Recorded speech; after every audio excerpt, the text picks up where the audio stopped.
WhatsApp guys, major गौरव Arya sir की video है Indian army navy air force preparing ready for war. तो और बहुत सारे हथियार भी परचेस करेंगे, तो देखते पूरी वीडियो और चैनल पर तो प्लीज सब्सक्राइब, वीडियो कर दे लाइक। 1 2 3 गो। एक जमीन पे चलने वाला, एक आसमान में उड़ने वाला और एक पानी में तैरने वाला, ये सिस्टम्स हैं एकदम खतरनाक। 100% ट्रांसफर ऑफ टेक्नोलॉजी और ये स्ट्राइकर भारत में बनेगा। लेकिन हथियार बहुत तगड़ा है, ये बैटल टेस्टेड हथियार है। मैंने सुना इसके अंदर ब्रह्मोस है। ब्रह्मोस है, कहां है ब्रह्मोस? तो उसने बोला नीचे देखो। मैंने बोला नीचे क्या देखो, नीचे तो कुछ भी नहीं है। कह रहा नहीं सर, जो आप कह रहे हो ना कुछ भी नहीं है, ये जो स्क्वायर्स बने हैं इसके नीचे, हर एक स्क्वायर के नीचे एक ब्रह्मोस है।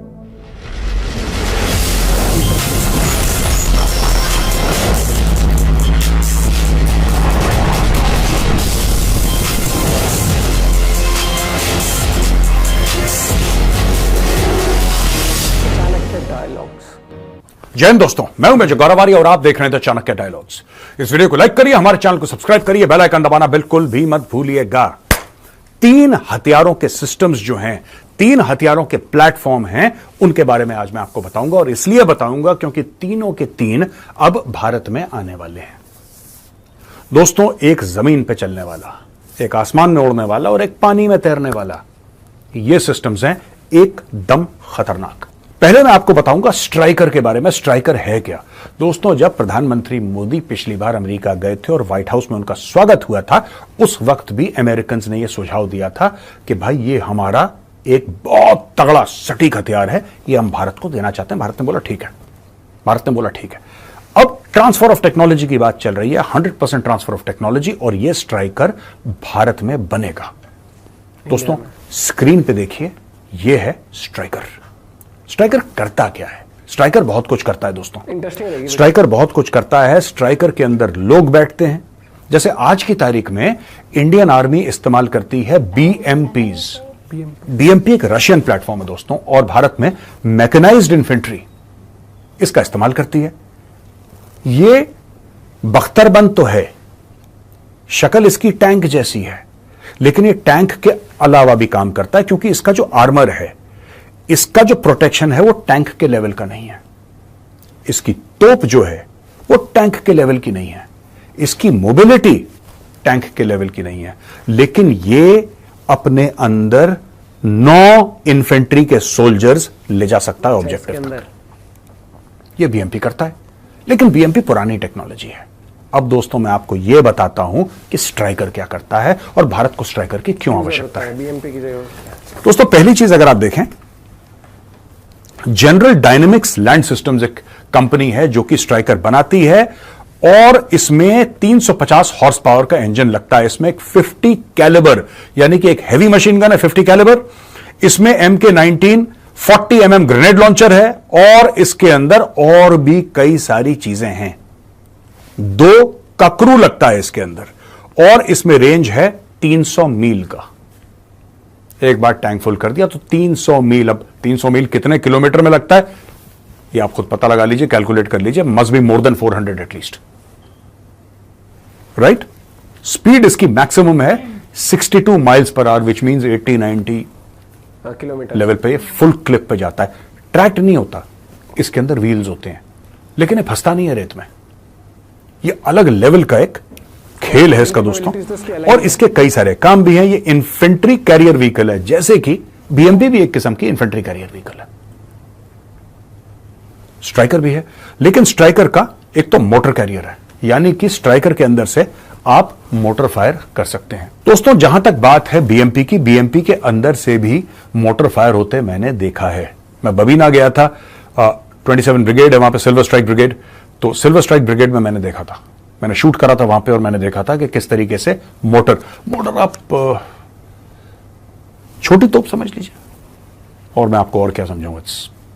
इट्स लाइक बोफोर्स है। Bofors is 155 mm, this motor is 81 mm, so it's very small in terms of or in comparison to a Bofors, but लेकिन जिनको नहीं समझ है मैं उनको समझाने की कोशिश कर रहा हूं। 81 mm is generally used by the infantry, हम लोग इन्फेंट्री में इस्तेमाल करते हैं 81 mm मोटर्स।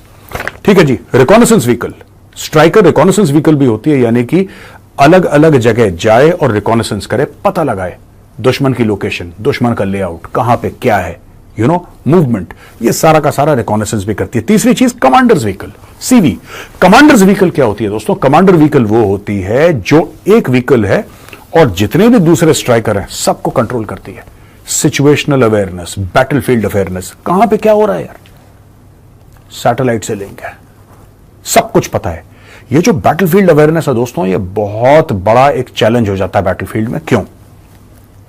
क्योंकि बैटलफील्ड में सबसे बड़ी बात, एक बार लड़ाई शुरू हो गई ना, तो सबसे बड़ा जो कलेश होता है, वो कंफ्यूजन जो होता है ना, दैट इज की एवरीथिंग गोज हेवायर।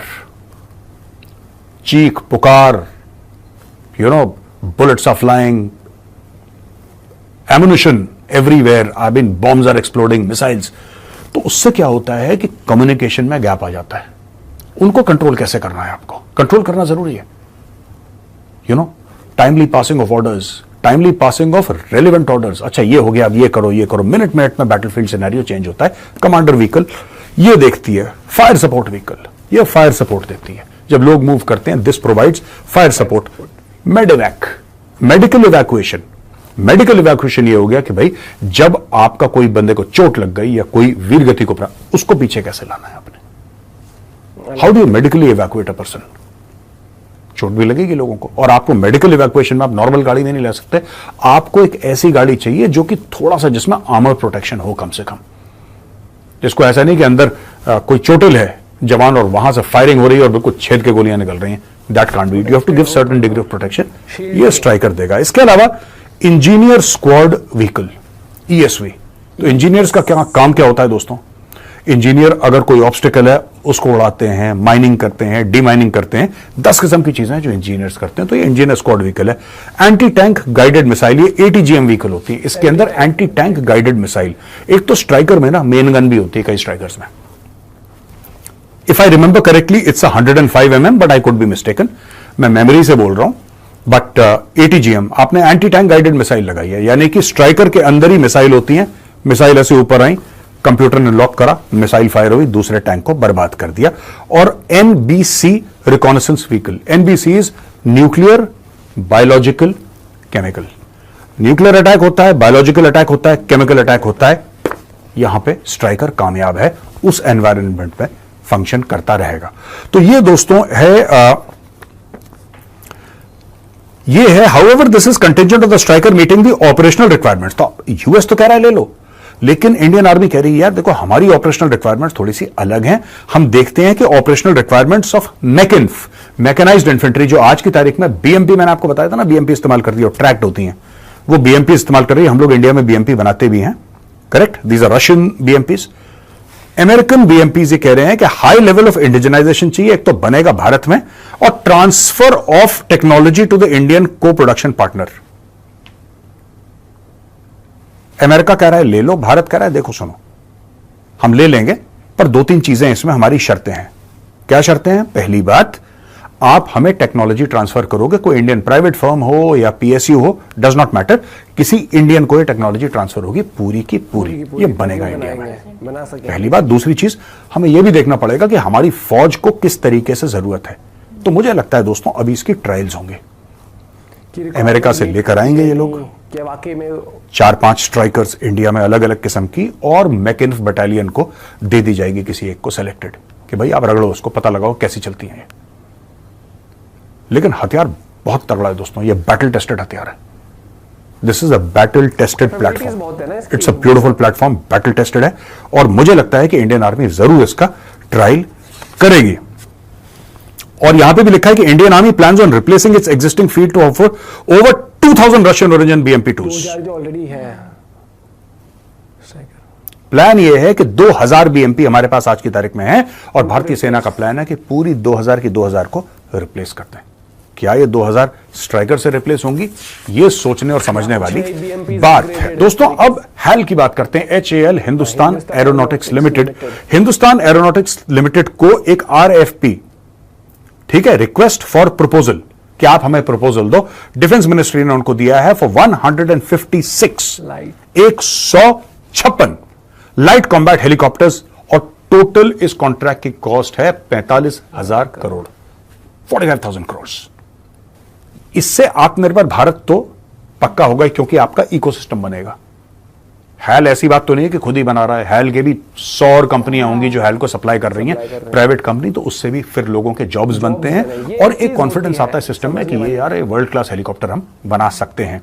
दोस्तों LCH प्रचंड इसको कहते हैं, ये टोटल ले रहे हैं 156 यानी कि 156 में से 90 इंडियन आर्मी के लिए और 66 इंडियन एयरफोर्स के लिए। अच्छा, क्योंकि LCH लाइट कॉम्बैट हेलीकॉप्टर जिसका नाम है प्रचंड।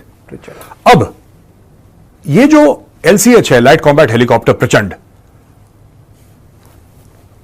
ये क्यों हम बना रहे हैं, इसका कारण क्या है? और ये लाइट कॉम्बैट हेलीकॉप्टर दोस्तों, ये सबसे पहले कारगिल में हमें ऐसा लगा कि यार कुछ गड़बड़ हो गई है।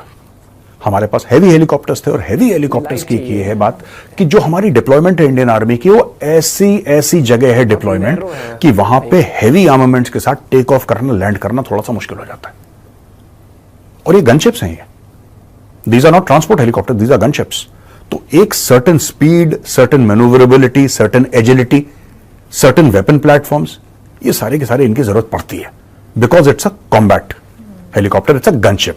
तो दोस्तों ये बताया जा रहा है कि this is the only combat helicopter in the world, only gunship in the world जो कि 5000 मीटर से ऊपर, 5000 मीटर हो गया 16,400 फीट, 16,400 फीट से टेक ऑफ और लैंड कर सकता है। 16,400 फीट से ये इसकी कैपेबिलिटी है और ऑपरेट कर सकता है। तो अगर हैवी ये बनाया ही इसलिए है। इसमें 2 का क्रू है और मैं बाकी चीजों से आपको नहीं बताऊंगा कि इसमें क्या क्या है, but maximum take off weight इसका 5.8 टन है और ये तकरीबन 1750 किलो के हथियार अपने साथ रखने की क्षमता रखता है। ऑल वेदर कैपेबिलिटी है इसके पास और इसमें स्टेल्थ कैरेक्टरिस्टिक्स हैं, आर्मर्ड प्रोटेक्शन सिस्टम्स हैं, नाइट अटैक कैपेबिलिटी है और crashworthy landing gear for better survivability. ये हो गया। ये काफी हद तक लोग कह रहे हैं कि काउंटर इंसर्जेंसी में भी यूज करा जा सकता है, अर्बन एनवायरनमेंट में यूज करा जा सकता है, ग्राउंड ट्रूप्स के सपोर्ट के लिए यूज करा जा सकता है, slow moving aircraft and remotely piloted aircraft को भी टारगेट इससे किया जा सकता है। बाकी जो इनके ऑपरेशनल रोल्स हैं, ऑप रोल हैं, वो तो करेगा ही करेगा ये। अच्छा जी, एक और खबर है। तो अब मैंने आपको पहले स्ट्राइकर बताया दोस्तों, स्ट्राइकर हो गया जमीन पर चलने वाला, प्रचंड हो गया आसमान में उड़ने वाला। अब बात करते हैं पानी की, समुद्रों की।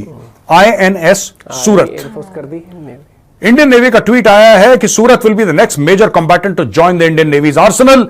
The ship commenced her maiden sea trials prior induction. Mazagon docks ने इसको बनाया है। ये गाइडेड मिसाइल डिस्ट्रॉयर है दोस्तों, नाम दिया है। This is a guided missile destroyer. ये है टोटल तो उसको 7,400 टन इसकी डिस्प्लेसमेंट है, लेंथ 163 मीटर, स्पीड इसकी 30 नॉट से ज्यादा है यानी कि तकरीबन 56 किलोमीटर प्रति घंटे की रफ्तार से इस समुद्र पर दौड़ सकता है। 45 दिन का इसका एंड्योरेंस है। रेंज इसका है 8,000 नॉटिकल माइल्स यानी कि 15,000 किलोमीटर, लगभग जमीन के जो 15,000 किलोमीटर है, बट जो समुद्र में नॉटिकल माइल्स की बात करते हैं तो 8,000 nautical miles. Anti submarine warfare में माहिर है ये। इसके पास होंगे 4x533 mm torpedo tubes, 2x RBU 6000 anti submarine rocket launchers, gun 76 mm naval gun है इसके पास और 4 होंगी इसके पास AK-630M CIWS और भी वगैरह वगैरह 12.7 mm stabilised remote control guns, दुनिया भर की चीजें। और मैं जब गया था INS कोची में तो वो लोग बात ऐसे नहीं करते ओपनली क्योंकि इनके पास भी वही सब हथियार रहते हैं, लेकिन इसके अंदर ब्रह्मोस भी होगा क्योंकि INS कोची में था और सारे डिस्ट्रॉयर्स के अंदर हमारे ब्रह्मोस मिसाइल हैं। इनफैक्ट मैंने पता नहीं केस बताया नहीं बताया, मैं खड़ा था वहां पे और जो ऑफिसर था मैंने उससे पूछा, नेवी का ऑफिसर, मैंने बोला कि आप मुझे बताइए, मैंने सुना इसके अंदर ब्रह्मोस है, ब्रह्मोस है, कहां है ब्रह्मोस? तो उसने बोला नीचे देखो। मैंने बोला नीचे क्या देखो, नीचे तो कुछ भी नहीं है। कह रहा नहीं सर, जो आप कह रहे हो ना कुछ भी नहीं है, ये जो स्क्वायर्स बने हैं इसके नीचे, हर एक स्क्वायर के नीचे एक ब्रह्मोस है। 16 ब्रह्मोस है हमारे पास। मैंने बोला I am standing on top of 16 BrahMos. उसने बोला यस सर। तो मैंने बोला कुछ होगा तो नहीं, फटेगा फूटेगा तो नहीं? सर ऐसा कोई टेंशन नहीं है, पर जब ब्रह्मोस फायर करते हैं लिड खुलता है, इसके अंदर से ब्रह्मोस निकलता है। तो हो ना हो आईएनएस सूरत के अंदर भी ब्रह्मोस होगा। ये मीडिया रिपोर्ट्स नहीं बता रही, लेकिन it's a destroyer. I am sure it will be armed with BrahMos. दोस्तों अब जरा क्वेश्चन एंड आंसर्स पे चलते हैं। आज की वीडियो में काफी इंटरेस्टिंग था किस तरीके से अपनी डिफेंस मिनिस्ट्री काम करती है, किस तरीके से जैसे हमें कई बार पता नहीं लगता ना कि देश किस तरीके से आगे बढ़ रहा है, किस तरीके से हमारा डिफेंस स्ट्रांग हो रहा है, आर्मी नेवी हो गया और अपना एयरफोर्स हो गई। तो ये चीज मुझे बहुत अच्छा लगता है कि मेजर गौरव सर ये सारी चीजें लेके आते हैं। और खासकर मुझे लगता है कि एक वो बैच ऑफ व्यूअर्स भी होगा सर की वीडियोस का, आई एम श्योर, जो जैसे जो डिफेंस में जाने की तैयारी करते हैं उस तरीके, तो उनके लिए बहुत अपडेशन रहता है। और जो वाकई में देश से जुड़ी, डिफेंस सेक्टर से जुड़ी इंफॉर्मेशन ले जाते हैं उनके लिए भी बहुत सही है। क्योंकि आप वीडियोस कितनी भी देख लो, जब तक कोई सामने बैठ के नरेट नहीं करता है, वो एक विजुअल रिप्रेजेंटेशन करना बहुत फर्क पड़ता है। कि जब एक नरेटर आपके सामने हो या इंफॉर्मेशन पास कोई करता है आपके साथ, और जिसको ऑलरेडी बहुत नॉलेज हो, जिसने इंडियन आर्मी में सर्व किया हो, तो वहां पर आ जाती है मेजर गौरव सर की खासियत की, क्योंकि वो ऑलरेडी आर्मी में सर्व कर चुके हैं, नॉलेज बहुत है, डिबेट्स में बहुत पार्ट लेते हैं, तो उनको करंट अफेयर्स का भी बहुत पता है, हर एक टॉपिक को बहुत डिटेल में बताते हैं वो।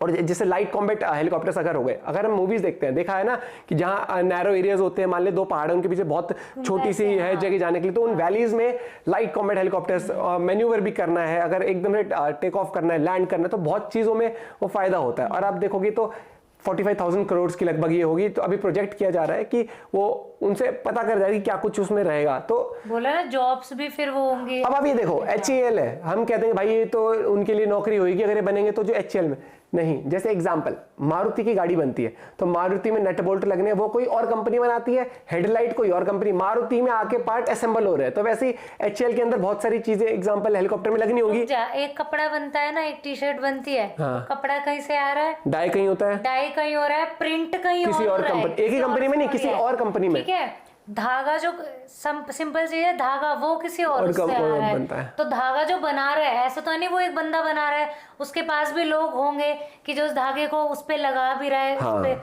तो रोजगार बहुत बड़े लेवल पर होता है। टी-शर्ट ही तो बन रही है, इससे हमारा क्या है। हाँ। उसमें छोटे उसे एक टी-शर्ट में देखो कितने लोगों को रोजगार मिला हुआ है। आप ये देख लो, अगर मान लो मारुति की गाड़ी है, उस आप मारुति में काम करते हो, आपके घर का कोई मारुति कंपनी में काम कर रहा है, ठीक है। अब हेडलाइट्स बन रही है किसी और कंपनी में, एग्जांपल उसका नाम दे दिया हेडलाइट कंपनी एग्जांपल, सीट्स कहीं तो और उसमें जो काम कर रहा होगा उसके घर वाले के उस बंदे को काम मिल रहा होगा, तो वो चीज हो जाती है। तो बहुत वो कहते हैं बहुत फैला हुआ बिजनेस है।